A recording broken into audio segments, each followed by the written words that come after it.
11th is one day that I'll never forget. It was just amazing how all these people, with everything else on their mind about the buildings collapsing and calling their family, they went to Varick Street. When we walked in, I was shocked and scared when I saw there was only 5 people here. I couldn't figure out what happened to everyone else. I kept on going by the door hoping that they would start coming in, and they did. Needless to say, it was kind of chaotic. You know, it was very crowded, very noisy. When we first got here, it was somewhat surreal. Everybody was like in shock. There was more crying than anything else, you know, and it was very sad. Wall Street has never been known as being an emotional place, and that day it was. A lot of hugging, a lot of greeting people. A lot of us were from 1993. We knew that this was the place to go in an emergency. When I got up to the 3rd floor, there must have been 300, 400, 500 people there already. There were a lot of people sitting at chairs, staring at the space, very quiet. There was a TV that was right to the edge of the Varick, and you could also see the World Trade Center. So we were watching all the events actually unfold. The thought that came into my mind was, that's my home. That's our home. It's like you feel invaded. You know, in the past, there was a bombing at the Trade Center, so we were able to go back to 5 World. But this time, there was no buildings left. So it was like, well, what are we going to do now? Within, I'd say, about 15 minutes of our arrival here, people were already talking about, well, what do we do tomorrow? What do we have to do today? What should we try to do today? People were already setting up the equipment, the computers. They were kind of going to where their assigned places were in the contingency plan. I think we were sort of running on autopilot. When I think back on that day, it's just kind of mind-boggling that people had the presence of mind to do what they did. At about noon or 12:30, there was either a bomb scare in the tunnel outside or whatever, but they evacuated this building. Senior management decided to walk across the bridge into Brooklyn to Morgan Stanley's building at Pierpont Plaza, and they basically told everybody else, look, it's obvious nothing's going to happen today. Do your best, try and get home, we'll call you at home. They had all the people in the Discover section of our firm calling all the employees to see if they made it home and getting a count to make sure that everyone was safe. So Thursday, Friday was cover the essentials and figure out how to gear up, what people can be brought in at what times to do what functions. I had probably half my operation still at home until November 1st, and it was very important for us to make emotional connection with them because people really wanted to come back to work, and it was very disheartening to have to tell people, you're still important, but we don't have the space for you, and that's a hard message to hear. So we sort of had needed to change gears early on and not say, well, who are the essential people to do the essential functions, but how do we get everyone involved in restoring functionality and restoring services. How are we going to keep that image that Phil Purcell kept saying, business as usual? So what we did was we had a contingency plan which we moved into place. We shipped part of our work out to Chicago, some of our work out to Tampa, some out to Dallas, and the critical functions were supported. I went back with a lot of anxiety, but the minute I got there, I was comforted by so many people. That was probably like the best day, the first day when we came back. When we finally did see each other, or whoever was at that location, we were all just running and hugging each other. A lot of equipment needed to be set up. We needed to have phones. We were missing fax machines. So we had to get all of those things set up in here so that we could really open for business on the 17th of September when the exchanges were about to open up again. Our regional service centers, they fielded a lot of calls that we would normally get here. They just intercepted them, told the branches to contact them directly, and they handled most of that while we were trying to get up and running. Regional directors out in the sales side, they had branch manager calls across the country with us participating in informing them to make sure they contact the clients. Every client should be called. We really leveraged the branch network wherever we could. So where we were not able to do a particular function, we really went out to our branches and asked them to help us. You know, the branches were fabulous in terms of telling people, you know, don't call unless it's an emergency. You hold your questions until people get their feet on the ground. The branch network on a whole have been tremendous in terms of their response and their patience and waiting for us to get up to speed in terms of service. Some of the things that we've done to make it through here required they pick up some of the slack. The branch offices stepped up immediately. They did things on their own that they never thought they would do before. The support was overwhelming for us. And they really gave us some quiet time. They really sat back and said, how else can I figure out this answer? I think one of the things it did was expedite our use of MS Ideas as a communication tool for the entire firm. It was the quickest way to get information out to the field. As a firm, they communicated to the public. You know, Mr. Purcell's letter is really a classic. And we heard comments like we had never communicated better with them since September 11th. We've had some people come through here who are from the branch system. We have an advisory council of operations managers. They walked through here and they were like overwhelmed. The branches have been really responsive. Down on the third floor, you'll see a lot of letters came in, or a lot of posters came in with a lot of nice comments. They sent baskets of fruit, food, candy, whatever. Just to let them know, let our staff know that they're thinking about them and that, they understand. I was amazed by the resiliency of people and just reporting to work. People were truly traumatized by this event, yet they came to work. People actually were quite upset. I've seen people with tears in their eyes and people who could not return to work. I still think there is a feeling of anxiety, but as time passes, I think I see some improvement, and hopefully we'll see more in the future. It's there, it's being dealt with very professionally and very maturely by the staff, but it's still there. We're sort of a nervous bunch. We also happen to be outside the Holland Tunnel, where a lot of trucks go by. And one day a truck went over a pothole, made a big noise, and the actual floor evacuated. One time the electrician popped the circuit, and literally every head and shoulder kind of rose up out of the chair, startled from the noise. Early on, a siren would go down the street and work would stop and people would go look out the window. We started installing fire alarms, and occasionally they would go off without reason. You can see people would react. I think the big thing that we had to deal with was the anxiety around New York City and the whole environment. At that time, we're dealing with anthrax and all the other threats to New York. We had the post office inspectors come in. They trained us on what to look for. We sanitized the area.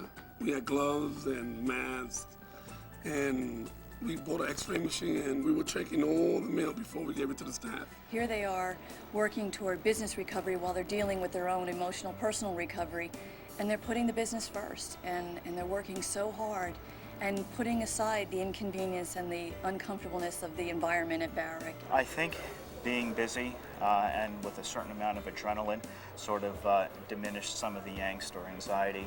People worked together, people comforted each other, which I think was the lesson that everybody learned. Everybody really needed emotional rescue, and everyone was there for everyone else. We tried to calm them the best we could. Just them coming to work and being with the rest of the people and their friends that they know, helped. Let them know that it was okay to leave their work area during the day to go to a counselor. A lot of people were a little apprehensive initially. The term shrink kind of scares people off.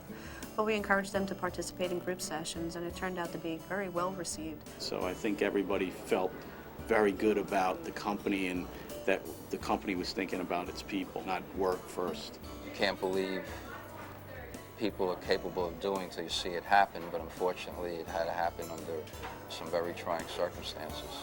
And they put many things aside and just worked endless hours and worked very hard, and we were ready to go on Monday the 17th. What you realize when this happens is you take a lot of what happens for granted. Booking of trades, processing of all the information. It just runs automatically. Everything that we were used to was taken away. All of the answers that we normally have or the remedies that we use were no longer there. So we were forced to think in a way that was unconventional to our way of thinking. We work on a project team that projects were being put on hold, but now our new project was recovery. We had to redevelop some functions that we lost. We lost access to a lot of our archive files. We all, in national operations need some sort of connectivity to DTC because we do a lot of our processing by way of DTC. We were backlogged because everything stopped. We had an infrastructure in place that was designed to be our contingency site, and it was really meant to be a lifeboat that would carry us through for a couple of days with minimum staff. Of course, the contingency site is a skeleton site. There weren't many PCs there, so we had to work with what we had at the time. It was chaotic. People were scrambling around trying to get, back up and in business, and there was too few of everything to go around. It was clearly bare bones. It wasn't this well-oiled machine. And we had hitches, we had glitches, things didn't work the way they were supposed to. We were used to having a dedicated fax machine. Now, you get to Varick Street and you have one fax machine for about 75 people. The other issue we had to deal with early on was obviously the state of overcrowding and the noise level in Varick Street because we had brought so many more people in than we originally planned to. One of the great things that happened after 9/11 was how people came together to help one another. The vendor relationships we had, every one of them was calling us to say, what can we do? I had machines that normally took 6 weeks to get here in 2 days. We needed to go and contact Bloomberg, get access. They were able to get us access through the internet. The folks in IT who deal with IBM and the vendors were just amazing. You know, I'd say I need 300 machines. I'd have them the next day. We had people that weren't even our vendors donate space for us to have meetings. So we were looking for temporary vault space. ADP, which is a major vendor that we use, basically said that there was some space, but at best he thought that perhaps they could do it in 3 or 4 days. What we really had was 3 or 4 hours. And the union workers had gotten together, and they had decided that they would work overnight and make the space available to us. But the condition that they applied to this was that they work free. You never know what you're walking into. It's not like you have a structured day or a planned day, nothing like that. Anything can happen. Servers can go down. Connectivity has been an issue. A lot of the sessions that we needed to access to, you couldn't get in the middle of the day. All your communication systems would just go down. You wouldn't be able to connect to anything. And as they started putting things in here, some of those other obstacles were just stepping over wires and things that were all over. Our secured room was a box with duct tape. When we were working on the 3rd floor, we were sharing desks, we were sharing PCs. There were even days when we were sharing pens. The environment was absolutely terrible. During the very early days, it was pretty bad. Everybody was kind of on top of one another. It was loud, it was noisy, it was crowded. Dirty. It was hot. There was no air conditioning. People were literally working in their undershirts. It was almost like a Turkish bath in here. This is luxury compared to those first couple of days. You left every day with a headache. Mary Jane had her bottle of Advil that we all were dipping into because the noise level was intense. Everybody was working. They'd find a seat among piles of paper. In my area, there was like 4 people to one phone, answering one phone ringing all the time. There was no space for you to write anything or put any of your personal belongings. Our deluxe accommodations, you know, the long tables, the carpeting, and, you know, the fact that we were so close to one another. Yes, you certainly know your coworkers a lot better now than you did before, perhaps more than you wanted to. We worked off of folding lunch tables that you'd find in a cafeteria. There was no voicemail. It was very loud because we're basically in a warehouse. We had to share PCs, wires hung from the ceiling. It was not the ideal situation, but we managed to pull through. It was very warm. The air conditioners that they had were R2-D2-like with a long tube that hung out the front. Every now and then the facilities person would come over and dump out the water that accumulated at the bottom. So it was, it was an event all into itself. Maintenance folks actually built these podiums for our PCs to sit on. So it gave us about another 2 feet of storage space for us to use. Because we sit so close to one another, less than like a half a foot of space each side, sometimes it's very frustrating. If you need to concentrate and be alone and get your work done, it's impossible. You can't walk down the aisle without asking people to pull in their chairs. One person gets up, they bang somebody else. How many times people's toes have been run over by chairs is just off the scale. When you're kind of sitting out on the floor, there's many opportunities for distraction, playing the role of shell answer man in a lot of different occasions, and whether it's answering questions or counseling or mentoring or having a quick impromptu meeting is somewhat distracting as well. Most of the time I was spent sharing my computer with a couple other employees, so work for me was almost impossible to do. I'd get 2 hours in a time, then I'd be cut off and say, okay, now it's my coworker's turn to work. Even though the quarters were cramped and it was hot, people still, their main focus and objective was, let's get the clients paid, let's take care of the customers. People were tremendous, and they put up with all kinds of hardships. The easiest way to describe that motivation would be in 2 words: relentless determination. They were going to do whatever was necessary in order to get things up and running. A tremendous effort by everyone in a pretty primitive environment. Both from a personal standpoint, a patriotic standpoint, we were attacked. That, as much as anything, drove people to do what they were doing and to keep them up. I think in the beginning it was the whole rallying cry of the nation, so to speak, that people came back to work and they really worked hard and they wanted to show that the job was going to get done. Everyone was really energized to be a part of the rebuilding process for Morgan Stanley. I did survey my areas to see how morale was, and I found that it was different from department to department. It was also different from person to person.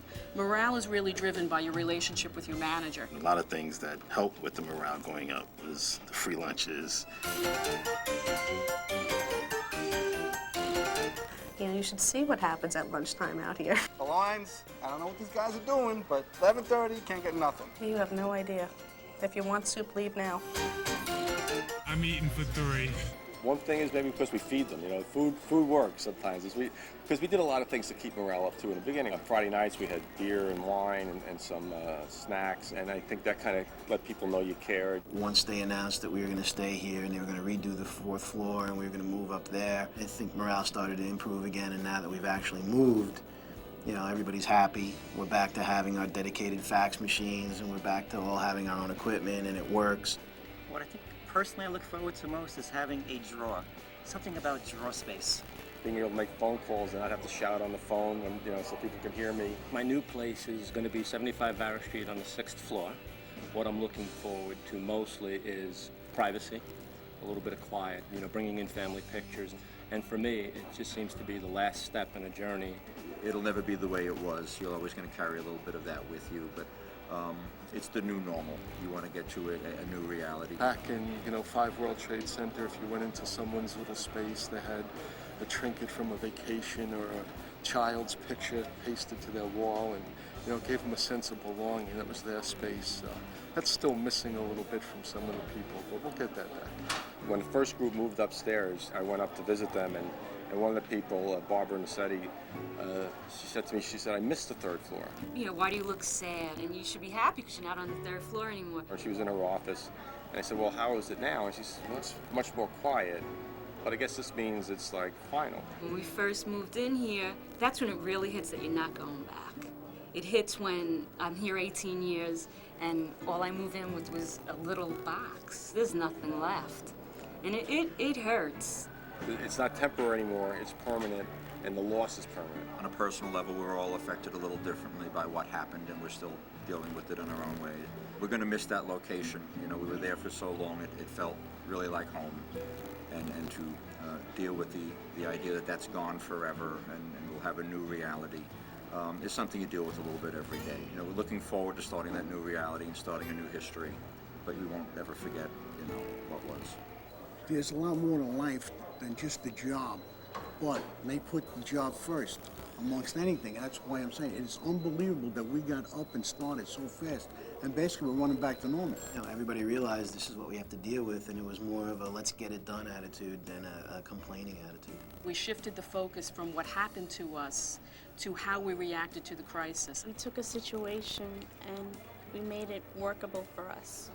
Whatever happened to us, we came together and we used whatever we had and we just made it work. We found some flexibility in ourselves that we didn't know was there. I think there's some real benefits to carry forward in terms of teamwork, some new ways of processing our work, the recognition that we can be more creative and flexible than we thought we could be. We always talk about breaking down the silos. This broke down the silos big time. We were able to establish some other interdepartmental contacts. There's a lot of sharing of people, you know, a lot of cross-training took place, a lot of learning took place, I think.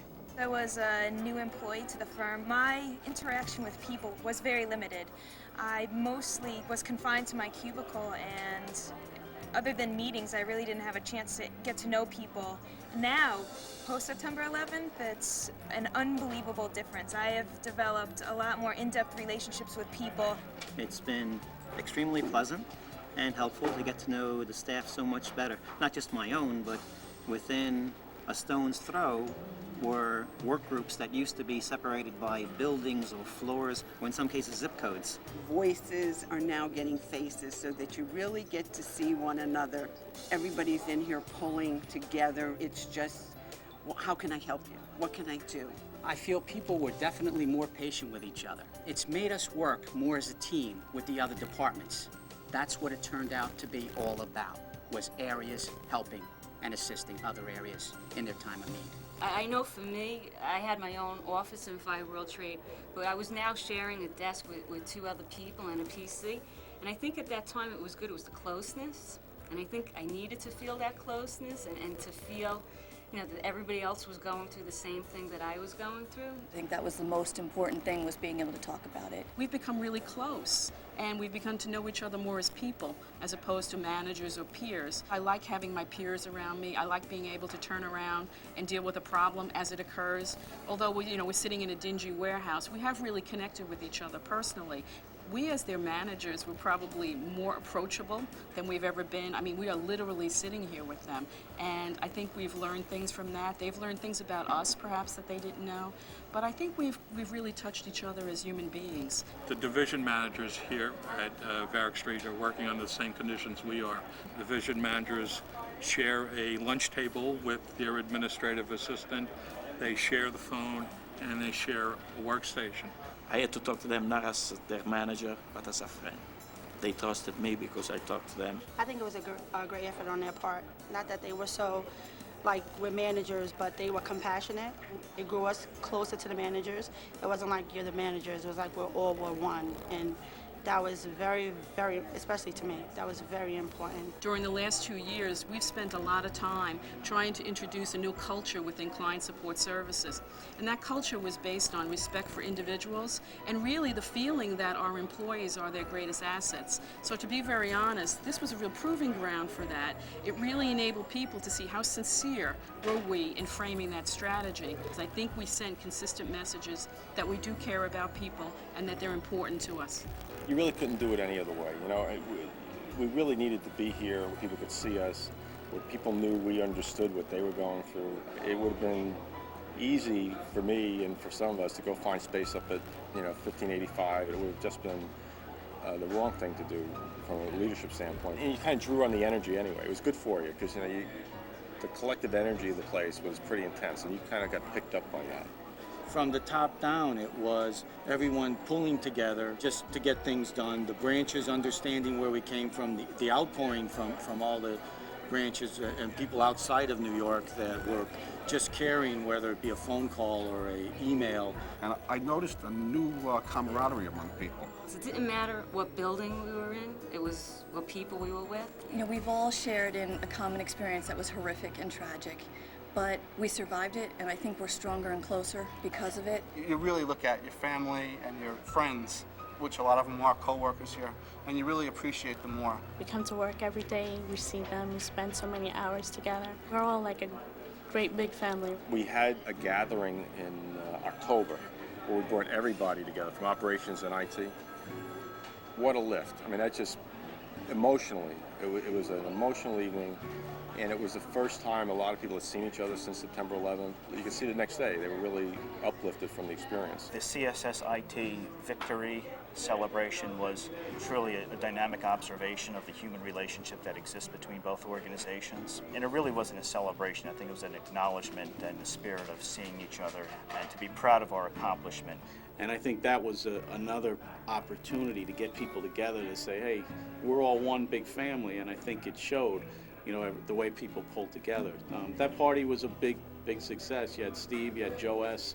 talking about building the bridge and where we're at. I also thought that the combined holiday party that we had was a kind of a continuum of that, the commitment to do that and continuing the spirit of togetherness. If you have good management, you have a good plan, and most of all, teamwork, you can move a mountain. Been there, done that. We proved we could move the mountain, and we proved that you need teamwork in order to move it. We were able to join hands and just be one unit, one thing in mind, and that was to make sure our customers got the best of service. We got to do what we got to do. We'll get it done. Hey, we're all on one team. That's what I saw from this whole effort. You know, when people walked in, it wasn't, here's an IT person, here's an operations CSS person. It was, hey, here's somebody from Morgan Stanley. As an organization, when you've been through something like this, it just builds your inner strength to move forward and take on other challenges. I think the most remarkable thing is that this was a contingency site, not for 3 months, but for maybe days. There was no contingency plan out there that could protect you for losing everything down to your paper clips. It was just absolutely amazing what we were able to accomplish in such a short period of time. And I think we did very well as a firm. And in the end, showed what a great organization we really have by everyone coming together. I think it's an testament to the people all the way from a runner right on up to senior management. on what was accomplished during those first 2 or 3 weeks. I think the motto, extraordinary times, extraordinary people, really says everything. You know, the people have made the disaster recovery plan come to life and have made Varick come to life. Their dedication and enthusiasm is what's made our success. Varick Street is the hub. Being here, you really feel the closeness and you really feel that you're connected to what's really going on. This is the heart of CSS. The people that work in client support services in the New York area, every single one of them have to be commended for their dedication, their loyalty, and their fortitude to come up here every day, get the job done, and we did it.